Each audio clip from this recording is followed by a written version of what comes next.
अस्सलाम वालेकुम, आप देख रहे हैं 92 न्यूज़ डिजिटल। और आज हम बात करेंगे अमल उमर केस के ऊपर। अमल उमर केस क्या है और उसके बाद फिर किसी भी हादसे या किसी भी वजह से कोई शहरी सिंध में ज़ख्मी हो जाता है तो क्या प्राइवेट अस्पताल भी उसका इलाज कर सकते हैं इस कानून के तहत या नहीं कर सकते। इस कानून के ऊपर तफसीली बात करेंगे। मेरे पास सीनियर कानूनदान जो है उस्मान फारूक साहब है। उस्मान साहब, कानून है कि अगर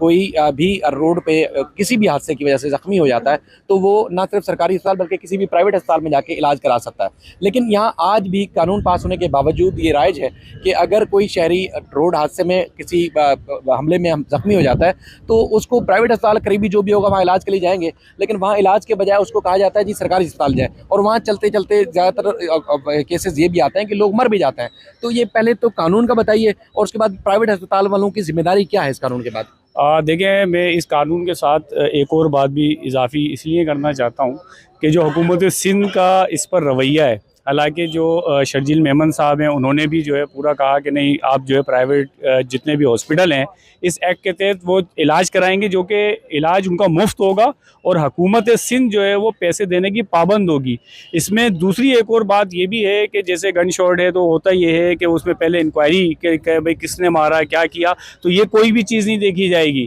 कि ज़ख्मी होने की बुनियाद पर या किसी भी हवाले से जो है आपका वो जो भी ज़ख्मी शख्स लाया गया है उसका इलाज किया जाएगा। दूसरी इसमें एक और अहम बात है जिसका चूँकि अवेयरनेस ना होने की वजह से अगर कोई हॉस्पिटल एडमिट नहीं करता और उसका इलाज नहीं करता तो उनके खिलाफ आप कानूनी कार्रवाई कर सकते हो और उसके ऊपर जुर्माना भी मौजूद है और सज़ा भी मौजूद है। ये सारी चीज़ें जो इस एक्ट के अंदर हैं, लेकिन बदकिस्मती से इसकी इम्प्लीमेंटेशन के अंदर बहुत सारे मसाइल हैं। उसमें बहुत सारा प्रोसीजर भी है कि पैसे किस तरह आएंगे, कब आएंगे, किस तरह आएंगे, तो ये सारी चीज़ें भी जो है उसके अंदर डिफ़ाइन है कि हुकूमत सिंध आप जब जाते हैं फ़ौरन इलाज शुरू होगा, वहाँ पे जो है कंप्लेन जाएगी, हुकूमत सिंध को बताया जाएगा कि इस तरीके से ज़ख्मी है और उसका इलाज किया जाएगा, आइडेंटिफाई होगा और वो पैसे जो है हॉस्पिटल को दिए जाएंगे और दिए जाते रहे हैं और दिए जा रहे हैं। लेकिन ये बहुत ज़्यादा अवेयरनेस ना होने की वजह से इस पर काम नहीं हो रहा है। अच्छा, एक चीज़ कि अगर कोई हादसा हो जाता है, क्योंकि आजकल डंपर और इस तरह हादसा की वजह से कराची में इस तरह टारगेट किलिंग में इतनी लोग नहीं मरते थे जिस तरह इन हादसा में मर रहे हैं, तो अगर कोई हादसे का शिकार हो जाता है, क्योंकि शहरियों को ये भी इल्म नहीं है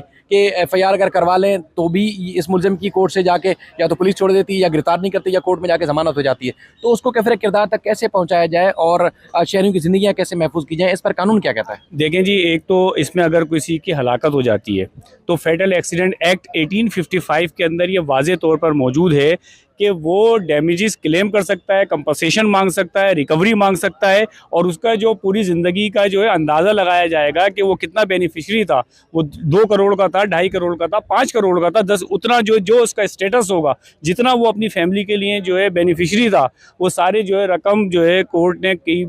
ग्रांट भी की है और इसके ऊपर सैकड़ों नहीं हज़ारों साइटेशंस मौजूद हैं कि जिसके अंदर ये दिया गया। और अब का जो है एक्ट नहीं है, ये 1855 जो है बरतानिया के दौर से चला आ रहा है और आज भी उसी तरीके से राइज है और लोगों को इसके ऊपर कंपनसेशन मिलता रहता है। लिहाजा जो है सिविल सीनियर जज जो है उसके पास आप ये दाखिल कर सकते हैं, उसके अंदर उसको जो है कंपनसेट किया जाएगा। ज़्यादातर मैं मतलब यहाँ पर ये भी बताना चाहता हूँ कि बहुत सारे लोग समझते हैं कि कानूनी बहुत लेंथी हो जाता है, बहुत सारे मसाइल होते हैं, कैसे मामलात होंगे, किस तरह, तो ये भी जो है ये प्रोसेस तेज़ी के साथ भी चलता है। दूसरा, इसके अंदर देखें हम प्रॉपर्टी या दीगर मसाइल के अंदर भी तो कोर्ट के अंदर एक लंबा और तवील अरसा गुजारते हैं ना, तो इसके अंदर जब आपको एक बेनिफिट मिल रहा है उस बेनिफिट से आप जो चाहे उसके जो है कहते हैं कि भाई मरने वाले के पैसे ले ले, तो सिस्टम कैसे ठीक होगा। ट्रालर मारते चले जाएँ, ट्रालर के ऊपर कोई पूछने वाला ना हो, फैमिलियाँ जो है बेबसी और बेकसी के अंदर मरती रहें और कोई उनको जो है पूछने वाला ना हो। तो इसीलिए आप ये केस दाखिल करके जो है कंपनसेशन हासिल भी करें और अगर किसी की उसमें मदद करना चाहते हैं, कुछ और करना चाहते हैं, वो आपकी मर्जी है। तो हुकूमत जिस तरह FIR दर्ज करती है, मुल्ज़मान की जमानत हो जाती है, तो इसकी रोकथाम कैसे होगी। दूसरा, सिंध हुकूमत ने कानून भी पास किया है कि एक तो ड्रग का जो उनका टेस्ट किया जाएगा ड्राइवर हज़रात का, इसके अलावा जो शहर के अंदर हैवी ट्रैफिक चल रही होती है उसकी स्पीड लिमिट क्या होगी, तो क्या उससे जो रोकथाम हो सकेगी जो हादसा होते हैं, या इसी तरह सिलसिला चलता रहेगा अगर कानून पर अमल ना हुआ तो। देखें, एक तो बुनियादी वजह जो है वो गुड गवर्नेंस की है जो हुकूमत सिंध की है, वो तो अपनी जगह पर मौजूद है। दूसरी बात ये कि FIR के अंदर जो है वो इक्विटल भी हो जाए, उसको जो बरी भी कर दिया जाए, उसके बावजूद भी जो सिविल सूट होगा उस पर कोई असर नहीं पड़ेगा, उसको उसी तरीके से डैमेजेस मिलेंगे उसी तरीके से, क्योंकि उसका ताल्लुक जो है वो बेनिफिट ऑफ डाउट से, वो जो है दूसरे अंदाज से चलता है। और जो सिविल मैटर है उसके अंदर कोई भी एविडेंस जिससे नेग्लिजेंस प्रूफ होती है, गफलत प्रूफ होती है, तो उसको मुआवजा देना ही देना है। उस्मान साहब आपका बेहद शुक्रिया। इसमें दो चीज़ें बड़ी इंपॉर्टेंट है, क्योंकि कराची में जिस तरह के हादसा हो रहे हैं और उसके बाद चाहे वो गन शॉट हो, फायरिंग से ज़ख्मी होने वाला हो, रोड हादसे में हो या किसी और चीज़ से ज़ख्मी होने वाला, तो सबसे पहले ये जो रेस्क्यू इदारे हैं या सरकारी इदारे हैं, उनका ये कहना होता है जी इस शहरी को सरकारी अस्पताल लेके जाए और सरकारी अस्पताल ही इसका इलाज करेगा। लेकिन अमल उमर केस में सुप्रीम कोर्ट से ये बात जो है वाज़ेह हो चुकी है और सिंध हुकूमत ने भी इसका कानून पास किया है कि किसी भी आप करीबी तरीन जो हॉस्पिटल होगा वहाँ चले जाएंगे तो उसका आपका इलाज होगा, फ्री ऑफ कॉस्ट होगा। उसका जो मुआवजा है या उसकी रकम है अस्पताल को वो सिंध गवर्नमेंट अदा करेगी। लेकिन शहरियों को इस बात का इल्म नहीं है, इस वजह से रास्तों में ही लोग या एक जगह से दूसरी जगह मुंतकिल करने में ही